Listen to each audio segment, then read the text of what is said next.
Для меня, как одесситки, всегда было загадкой, почему туристы обожают Затоку.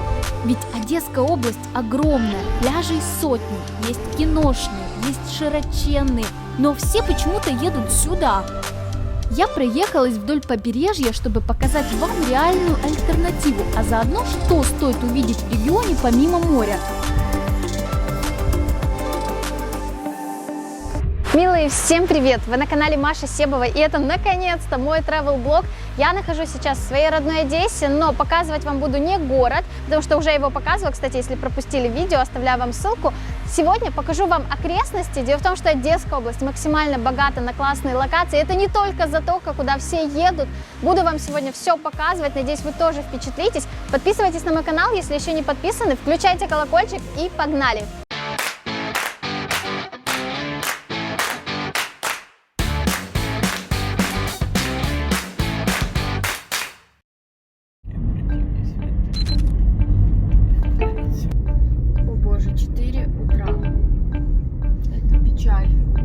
Тебе нравится со мной снимать? Нравится со мной путешествовать, Ромочка? 4 утра. В такую рань из Одессы мы выехали, конечно же, за самым красивым рассветом.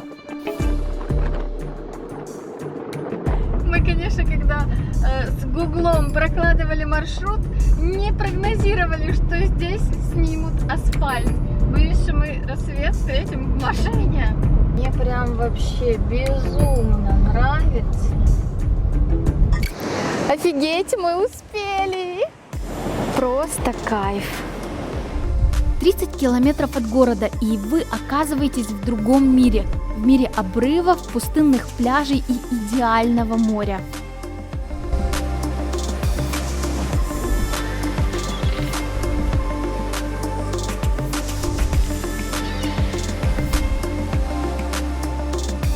Ветер сегодня, конечно, офигеть какой. Я пока не представляю, чтобы мы сегодня купались, но зато очень красивые волны.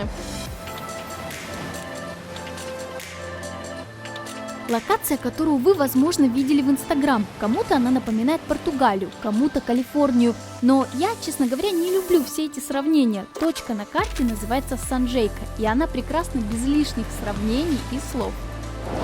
Ощущения совершенно не морские. Кажется, что ты возле океана. Но судя по волнам, они действительно сегодня огромные. Посмотрите на эти пейзажи. Моя самая любимая стихия.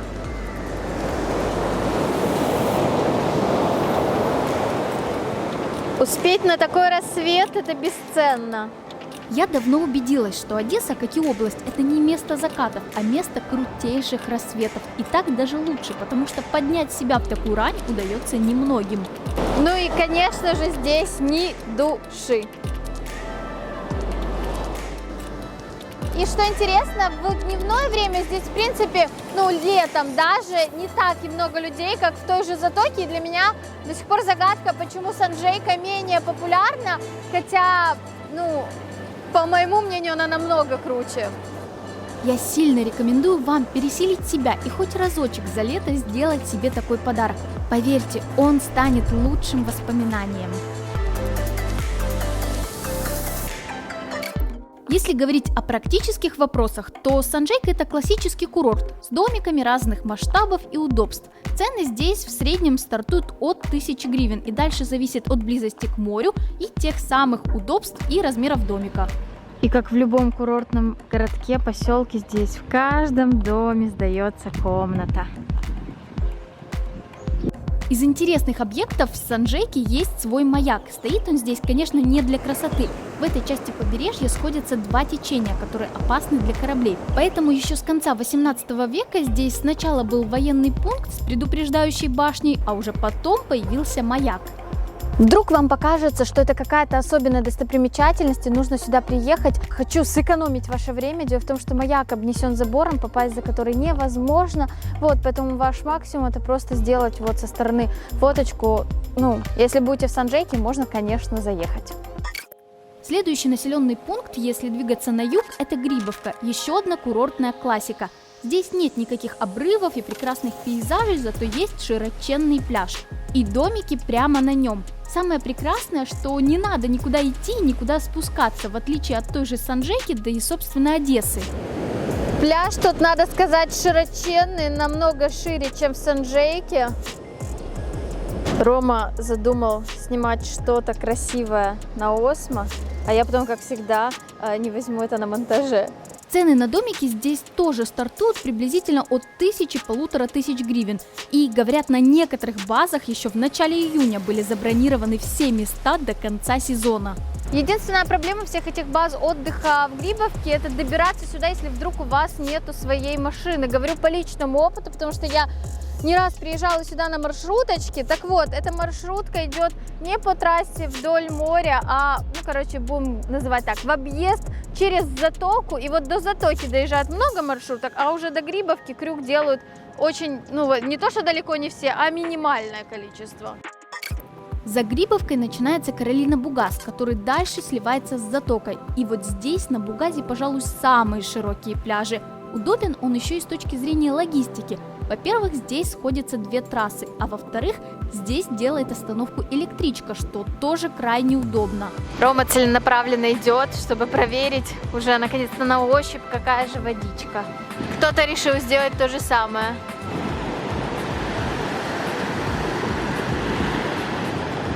Така, не сама гаряча вода.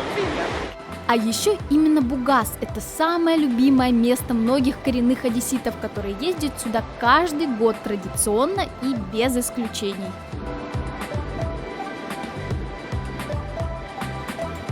Я нашла место прямо на берегу с идеальным интернетом для того, чтобы пройти таки свой урок по английскому, потому что самое главное в изучении языка – это регулярная практика. Я, как всегда, занимаюсь со своей любимой онлайн-школой English Dom. Я не раз вам уже рекомендовала и сама прохожу уроки. English Dom вдохновляет выучить английский язык, где бы вы ни находились, дома, на отдыхе, в командировке. Главное, что вам нужно, это хороший интернет, ноутбук или смартфон, и все, вы можете проходить занятия. У меня все уроки проходят индивидуально, 1 на 1 с преподавателем, и я прохожу в цифровом учебнике, он абсолютно интерактивный, и что самое главное, весь курс подстраивается под нужды, которые необходимы конкретно вам. Вот я, например, учу английский для путешествий, и поэтому вся моя программа подстроена конкретно под изучение английского для путешествий. И главное, что хотела сказать, первый урок для всех абсолютно бесплатный. Вы прямо сейчас можете попробовать, и я уверена, вы удивитесь от того, насколько это круто. И приятный бонус лично от меня, если вы используете промокод Себова, то получите до 3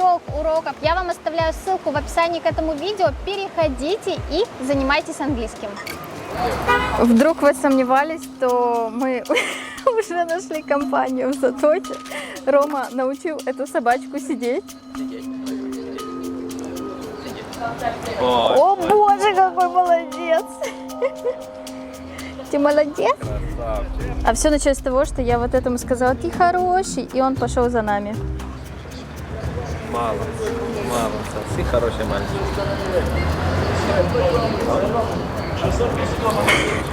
Посмотри, они все сидят, главное. Обожаю.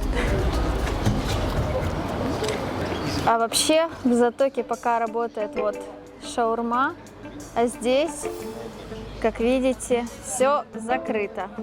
Сразу уточню, снимали мы все это в начале июня, сезон тогда еще толком не стартовал. Ну, я, если честно, думаю, что через недельку-две здесь все будет иначе. Вот так здесь выглядит пляж. По сравнению, конечно же, с Грибовкой и с Бугазом супер узкий. Если честно, пляж в Затоке даже без толпы людей выглядит значительно хуже, чем все те, которые я уже показала. Узкий, куча какой-то инфраструктуры, но нет ощущения свободного пространства, от слова совсем. У меня, конечно, была маленькая надежда, что получится искупаться, но действительно и холодно, и волны сумасшедшие. По ощущениям бушует океан. Я, если честно, даже немного удивлена, потому что думала, что ну вот где-где, а в Затоке уже какая-то жизнь будет бурлить, а тут реально пустота, еще все закрыто, все, июнь месяц, капец. Нас сопровождает служба охраны. Ескорт-сервіс шаурма. Кстати, номерочков телефончиков в Затоке я пока вообще не наблюдаю. Знаете, как на дверях, на воротах. Тут ладно, еще не дострой, конечно.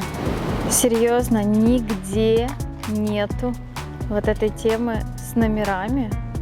Прям я вообще в удивлении. О, смотрите, ура, номерочки.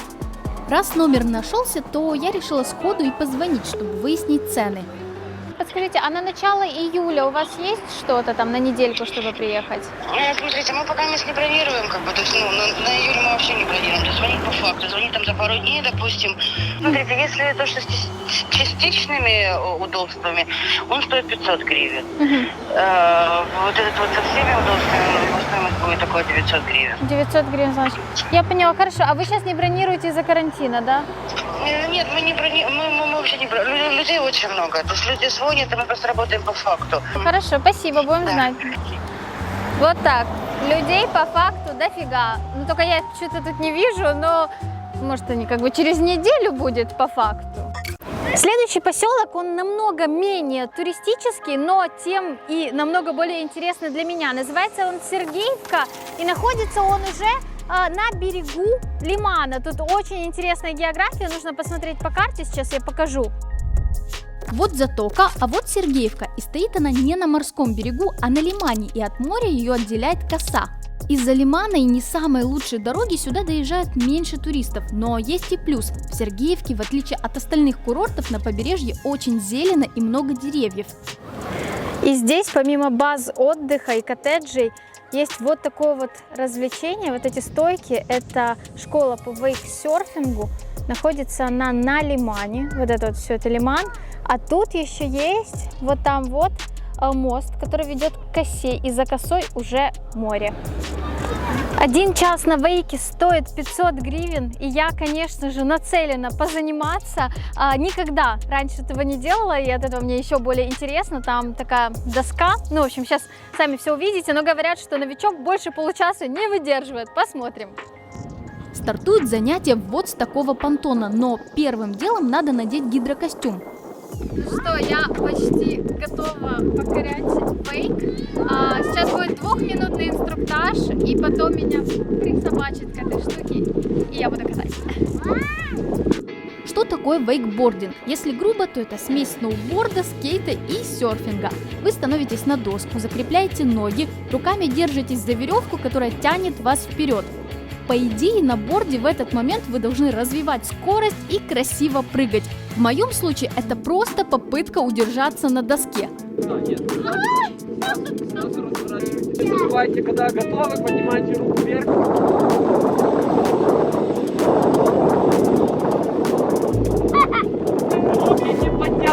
Не подтягивай. На первом круге попытка, конечно, абсолютно провальная. Оказалось, что стойка из классического серфинга в случае с вейком только мешает. Короче, я падала, снова падала, опять падала. И классно, что здесь я еще не знаю, что в лимане рядом со мной плавают питоны. Об этом мне расскажут уже после, за что ребятам, кстати, спасибо.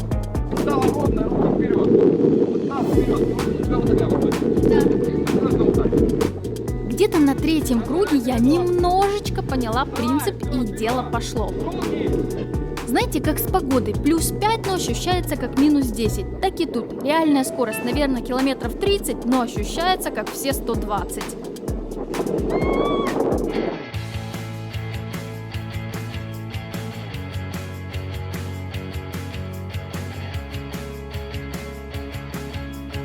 Удовольствие получила просто море, прям кайфанула. Действительно, правда, что первый раз больше получаса выдержать невозможно, потому что так же, как и в серфинге, очень важно не только сильные ноги, но и сильные руки, которых у меня нет, они просто отваливаются, но я прям в восторге. Дальше мы выдвинулись на самый юг Одесской области, в городок Вилково, ту самую украинскую Венецию. Кстати, тоже дурацкое сравнение, но об этом позже. Ехать туда мы не планировали до последнего, и вот по какой причине. Все, что вам надо знать о дорогах в Одесской области. Это просто жесть. Кусочек от Белгорода и до выхода на трассу Одесса-Рени это вот это. Ну, блин, смотрите, ну это просто тупо хана. И я очень надеюсь, что когда мы выйдем на трассу Одесса-Рени, там будет лучше, как мне обещали. Мне сказали, что до Вилково теперь идеальная дорога. Ладно, на самом деле все круто. Участок этот можно и нужно объехать, зато на самой трассе Одесса-Рени теперь сказка. Дорога, которая еще несколько лет назад была главной страшилкой для всех водителей, сейчас идеальна. Ваше впечатление от Тарбуна? Не, во-первых, конечно, трасса небо и земля по сравнению с тем, что было, потрясающее покрытие, это раз. А во-вторых, так круто ездить по этим бессарабским селам, ну через них же проезжаешь, везде выставлена брынза, продается, все как надо, везде овечки, и понятно, брынза овечья, как надо в Бессарабии. Очень круто, я это обожаю. До Вилково из Одессы ехать чуть больше 200 километров, в общем, путь не близкий. Итак, мы прибыли в Вилково. Последний раз я здесь была, когда мне было, дай бог памяти, то ли 10, то ли 11 лет. Ничего не помню, кроме того, что мне сказали, что это украинская Венеция. Я приехала и подумала, блин, меня обманули. Вот, но сейчас я уже понимаю, что здесь все по-другому, но здесь потрясающая природа, и сейчас будем все смотреть. В этот раз я приехала в Вилково без эффекта обманутых ожиданий, потому что знала, увижу не Венецию, но колоритный поселок на воде. Здесь действительно лодка – главный способ передвижения, поэтому припаркованы они у каждого дома. Ну а таких улиц я больше не видела нигде. А вот так в Вилково выглядит перекресток. Смотрите. Чик. Каналы, как видите, очень разные бывают. Где-то вот такие вот узенькие, маленькие. Ну, в общем, малышики. Вам, конечно, могло показаться, что Вилково только так и выглядит. Это вот эти деревянные мостики, лодочки, каналы. Но на самом деле не только так. Я, если честно, сама в шоке и вас сейчас буду удивлять. Неожиданно, но факт. Многоэтажные панельки – это тоже Вилково. А еще обычные улицы, иногда даже с трафиком. Ну и по всем правилам Дом культуры. Практически сторис. И церковь. Можно сказать, трафик на улицах города. Обалдеть. Это, конечно, из серии «В плену стереотипов», потому что казалось, что Вилково – это просто село на воде, маленькое, с маленькими домиками, а тут такое.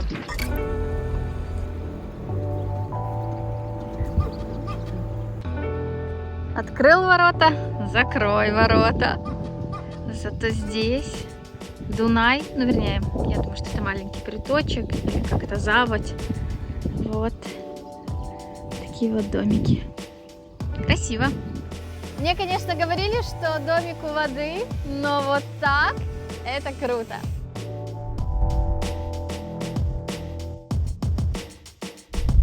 Вот такая вот территория у нашего, я не знаю, коттеджного городочка, отеля. В общем, такие домики сдаются в аренду. Тут, смотрите, какой офигенный катер. Но только сейчас проблемка. Вода в Дунае сильно опустилась, и вот на таком пароходе не особо поплаваешь. И вот такие вот здесь домики сдаются в аренду. Смотрите, вот прямо на воде.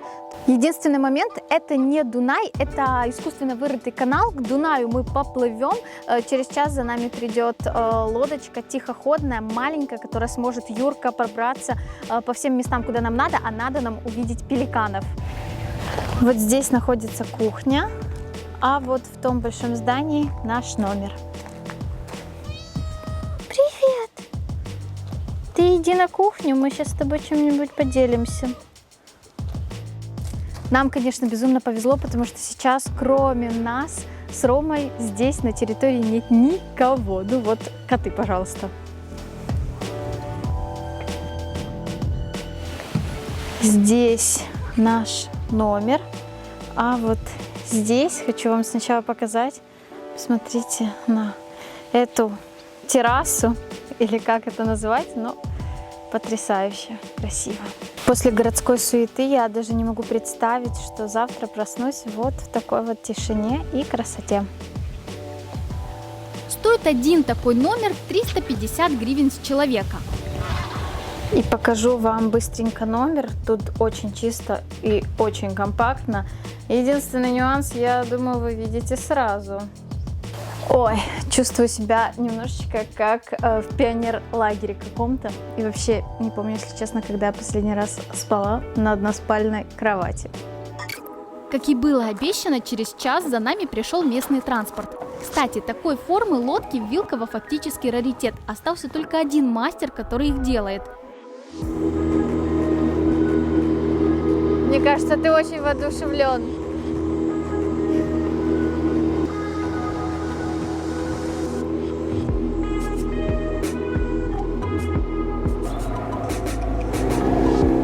Совершаем обгон.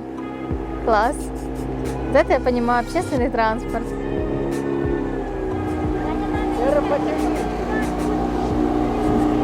Сначала мы плывем в город, сейчас посмотрим, в принципе, как там стоят дома на воде, и нам покажут поселение староверов. У них, говорят, здесь отдельные островочки. Очень интересно. Первый кайф – покататься по городу и тем самым каналам. Их здесь аж 46 километров. С воды все выглядит иначе и действительно намного романтичнее.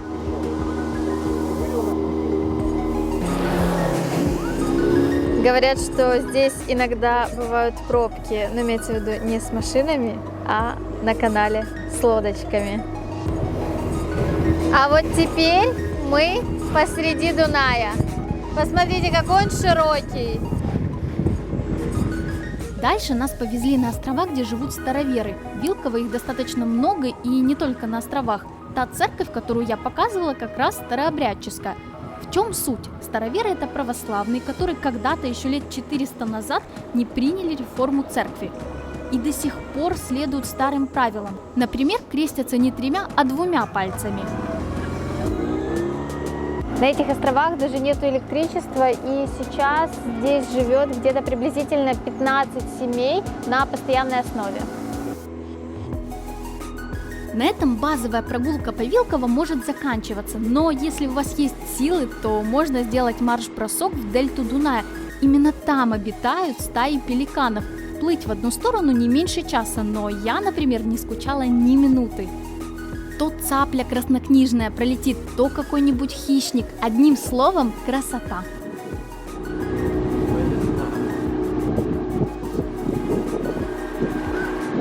О! Цапля! Еще. И там еще одна. Вот это улов.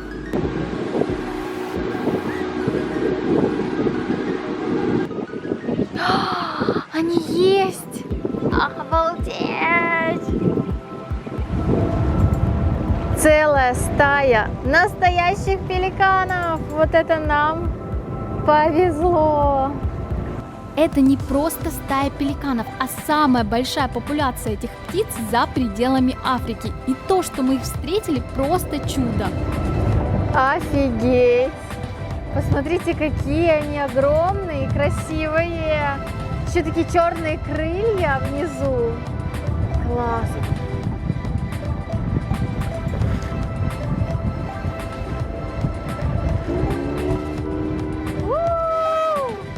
Я так переживала, что мы их не встретим. Это же главная достопримечательность здесь. И так рада. Прям еще одна стая, вторая. На мели стоят. Так классно видно их. Полетели! Как их много! И какие они огромные!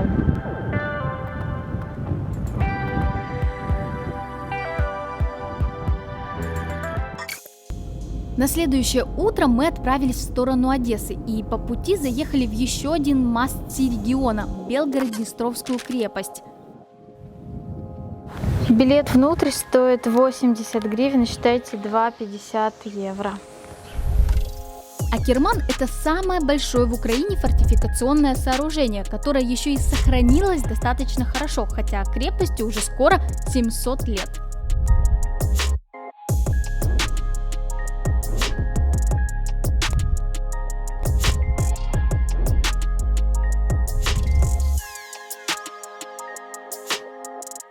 их владениях только не была Акерманская крепость. Акерман, кстати, переводится с турецкого «белый камень». Ну, в принципе, уже понятно, что под властью турецкой крепость была долгое время, но строить ее начали при Молдавском княжестве еще в 13 веке. И самая старая часть крепости – это вот эта цитадель, 13 век.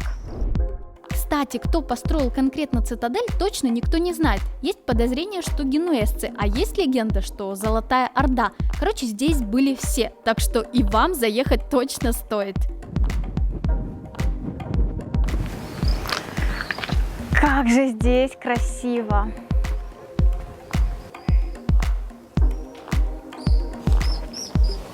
Здесь супер крутые ступеньки.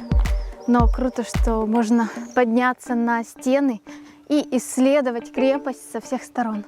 Ух. Видите, вот это вот что-то летает, мошкара. Это все божьи коровки, трэш. Их просто тысячи.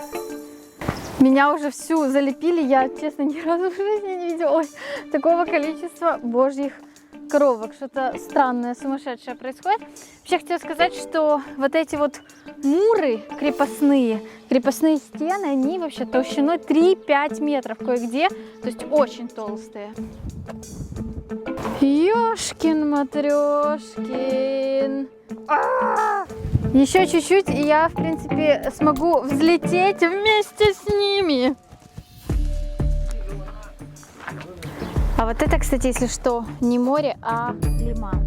Да, некоторые туристы путают. Крепость стоит на берегу Днестровского лимана, а не моря. Раньше вот сюда тоже везде вот там вот можно было полазить, сейчас это запрещено. Вернее, я думаю, что и раньше было запрещено, просто все равно все лазили. Здесь же в крепости мы решили пообедать. Здесь на самом деле куча маленьких заведений. Мы нашли очень классную, как тебе показалось, локацию классную.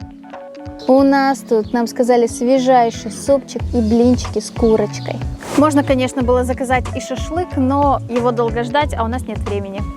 Мне это напоминает все картинку какого-то, боже мой, африканский, нет, не африканский, знаешь, типа колониальная жизнь. Понял, что у меня такие? Организаторы в Австралии. Вот. Имперский пластик. Точно. Боже, как прекрасно. Нет, локация все-таки замечательная. Еще, Рома, ты должен знать, я умею мастерски красиво есть в кадре, когда у меня все вываливается изо рта.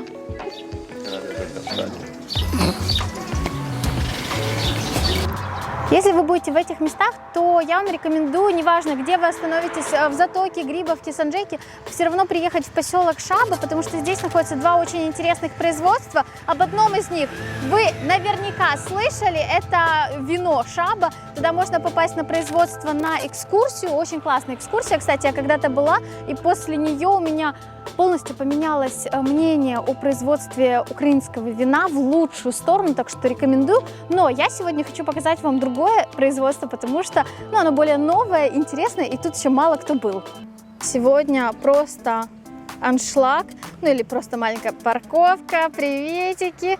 Кто тут у нас тянет, не потянет. А с ним пустили вообще? А, ты уже окольцован. Ну, окольцован ты давно, конечно, я извиняюсь. А с ним пускают, да? Да, скажешь, якщо він не бешений. Ну, думаю, по вот этой скульптурной композиции уже понятно, где мы. Это сыроварня. Сыроварню очень сложно пропустить. Она находится за 300 метров от того самого Шабского завода. Территория у нее небольшая, зато здесь каждый день проходят экскурсии с дегустацией. Без вина 170 гривен, с вином 280.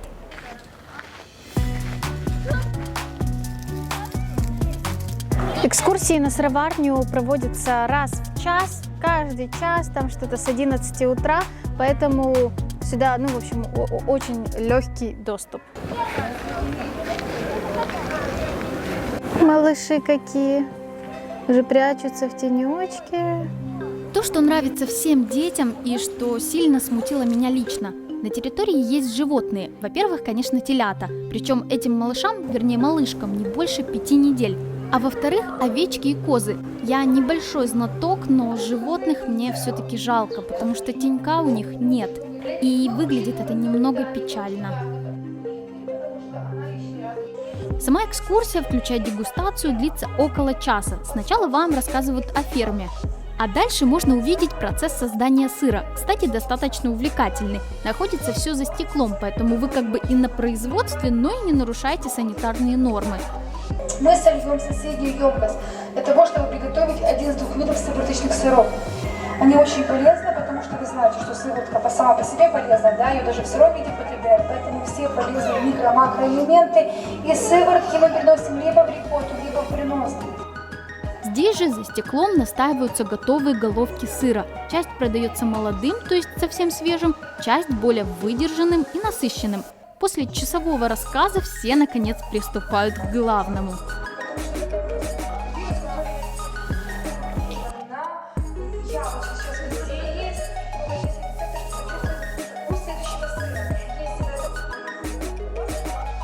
Самое интересное, это, конечно же, дегустация. Надо сказать, что сыр действительно вкусным, а в целом это экскурсия, которая, скорее зайдет детям, чем взрослым. Мне так, во всяком случае, показалось. Мы идем на дело. У нас следующая локация. И мы не одни. Приехали мы в Нерубайское, это небольшой поселок под Одессой, прямо рядом с Одессой. И здесь находится вход в одесские катакомбы, где я, к своему стыду, наверное, один раз была, и то не на полноценной экскурсии. А сейчас планирую восполнить и мой пробел, и вам показать. У нас есть проводник, это Александра или просто Шура. Ого, оттуда прям веет холодом сразу. Под землей всегда одна и та же температура, около 12 градусов. Будьте к этому готовы. Вау! Ого!